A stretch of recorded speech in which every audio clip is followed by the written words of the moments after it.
provisions of the Constitution is eyed to begin next week.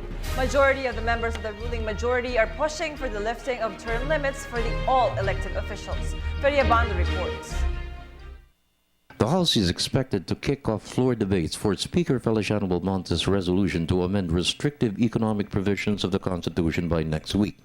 It has become a top priority to ensure its approval since several members of the ruling majority, particularly Caloocan City Congressman Edgardo Erice, are all set to file a resolution to lift term limits for all elected officials with the end view of allowing the president to run for a second term.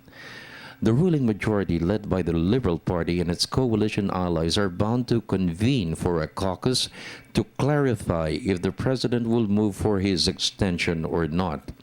House Majority Leader Natalie Gonzales Jr. stressed the news has been confusing. No consensus has evolved out of the news that has been circulating in media. Wala pa kaming panahon na pag-usapan ito. Truth of the matter is, after the supposed pronouncement by President, hindi mo na malaman ano talaga ang direction. Even the palace has denied that na hindi naman talaga pinupush yung Chacha, or while the President is supportive of it, not necessarily that it's going to happen during his term.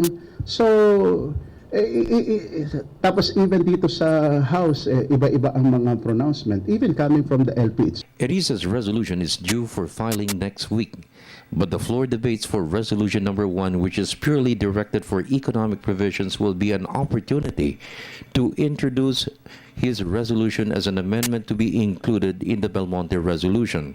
This will trigger a bloody debate within the ranks of the majority. The opposition is bound to gain support for its vote against the Erice plan.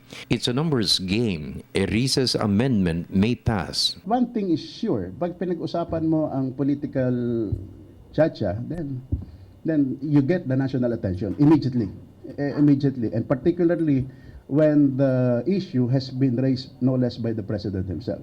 In the meantime, House Committee Chairman on Muslim Affairs Congressman Tupay Loong proposed a measure to change the country's form of government from presidential to a parliamentary federal system of government. Former Senator Aquilino Pimentel championed this cause to solve the Muslim rebellion in the South. Loong said the new Bangsamoro entity will be one of 11 federal states to compose the Federal Republic of the Philippines. President Aquino can run for a seat in Parliament and be elected as Prime Minister. If we are going to change the Constitution, we are now moving forward to make a major decision that concerns the destiny of the Filipino people. Why not consider the shifting of the form of government from the presidential form to parliamentary form or federal form of government? So in that way, the president will have the chance to run for members of the parliament.